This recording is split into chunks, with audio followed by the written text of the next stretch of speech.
mana tidak ada pergumulan, di situ tidak ada kekuatan. Karena terkadang Tuhan sedang menempa kita menjadi kuat melalui pergumulan. Mari kita hadapi setiap pergumulan dalam kuasa firman Tuhan yang melegakan itu. Kita berdoa.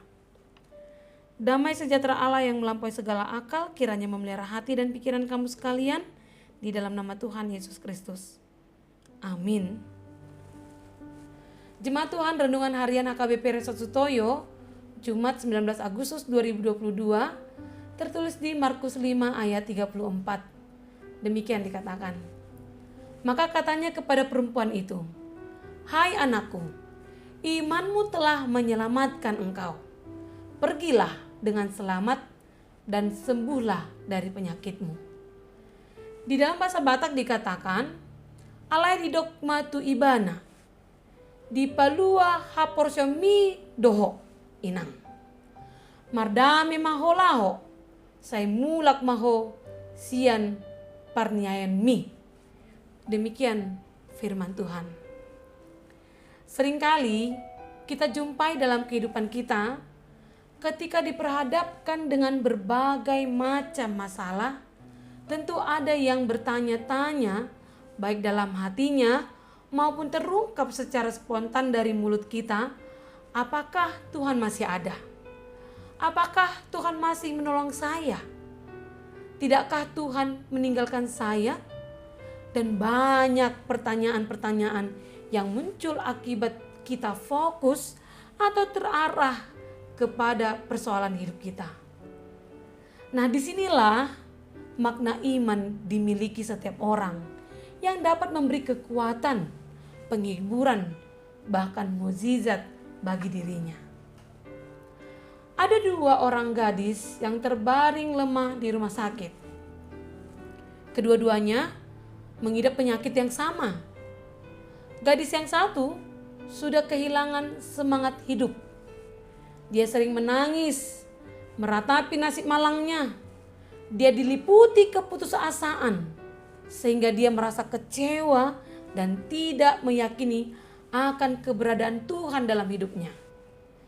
Namun gadis yang kedua malah memilih untuk keluar dari rumah sakit sembari menjalani proses pengobatannya, karena dia ingin menjalani sisa hidupnya bersama-sama dengan orang-orang yang dia cintai secara normal. Dia ingin orang menganggapnya tidak sakit, dan dia terus berpikir bahwa ia telah sembuh sambil terus berolahraga dan menerapkan pola hidup yang sehat dan melakukan hal-hal yang menyenangkan serta berpikiran positif. Dia meraih dan melakukan dan menjalani hidupnya. Dia selalu yakin bahwa Tuhan punya rencana yang baik baginya dan akan memberikan kesembuhan dengan caranya. Namun pada akhirnya gadis pertama meninggal dengan kekecewaannya kepada Tuhan dan ketidakpercayaannya. Sedangkan gadis yang kedua, dia meninggal dengan kemenangan dan kesembuhan rohaninya.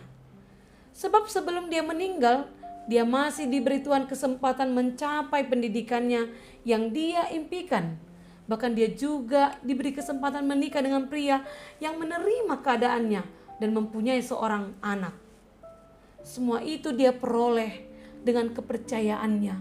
Bahkan ketika di detik terakhir hidupnya, dia merasa bersyukur dan menyemangati suami dan keluarganya bahwa dia pasti akan disembuhkan oleh Tuhan.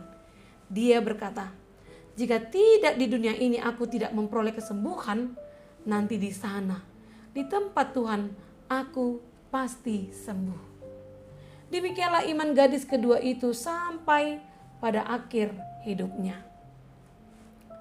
Dalam renungan kita hari ini, Tuhan Yesus berkata, "Imanmu telah menyelamatkan engkau," kepada wanita yang sembuh dari pendarahannya karena menjamah ujung jubahnya.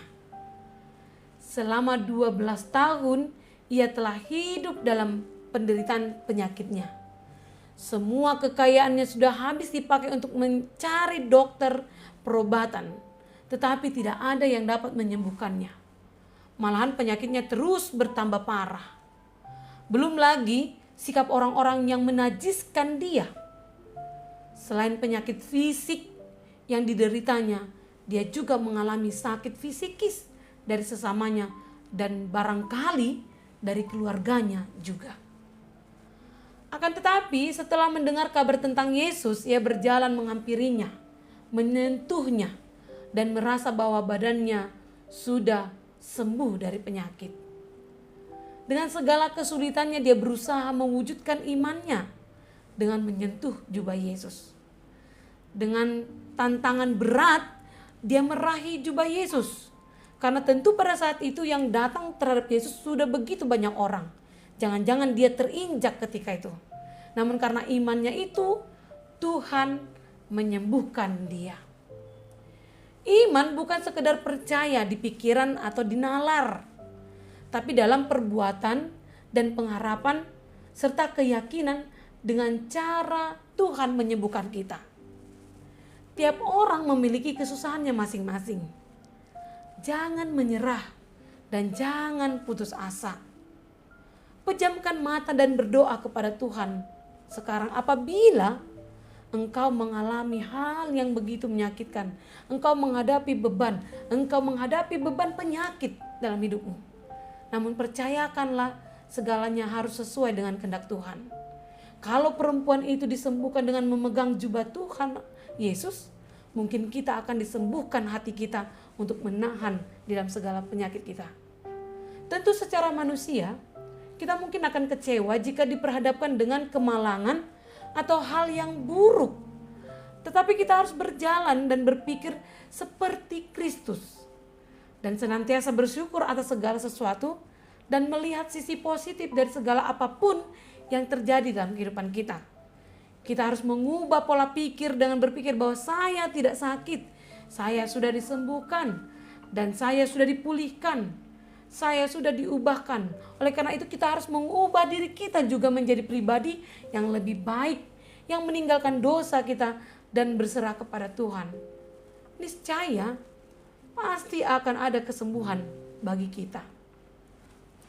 Di masa pandemi COVID-19, orang yang memiliki daya imunitas yang baik relatif jauh lebih kuat menghadapi serangan penyakit apapun. Dan untuk memiliki imunitas yang baik tidak bisa diperoleh dalam waktu sekejap saja. Hanya orang yang memiliki gaya hidup dan pola makan yang sehat yang akan memiliki imunitas yang baik. Demikian juga dengan iman yang menyelamatkan. Membutuhkan proses belajar akan firman Tuhan dan hidup dalam persekutuan dengan Tuhan seumur hidup kita. Agar pada akhirnya saya, Anda, kita semua diselamatkan oleh iman kita. Kita semua disembuhkan oleh iman kita. Tentunya hanya dengan cara Tuhan saja. Amin, kita berdoa. Terima kasih Tuhan atas firman-Mu yang sungguh melegakan jiwa kami. Kami ingin selalu percaya kepadamu Tuhan agar kami pun disembuhkan atas setiap derita, pergumulan, penyakit, atau atas apapun yang melanda kehidupan kami. Teguhkanlah kami agar selalu berjalan dan mempelajari firman-Mu saja dalam kehidupan kami. Supaya kami Engkau mampukan dan iman kami semakin diteguhkan dalam kehidupan kami. Terlebih ketika kami menghadapi kesulitan dalam kehidupan kami ini. Terima kasih Tuhan. Amin. Jemaat Tuhan, selamat menerima kesembuhan dari Tuhan. Selamat mengejar keselamatan dari Allah. Salam sehat, Tuhan memberkati.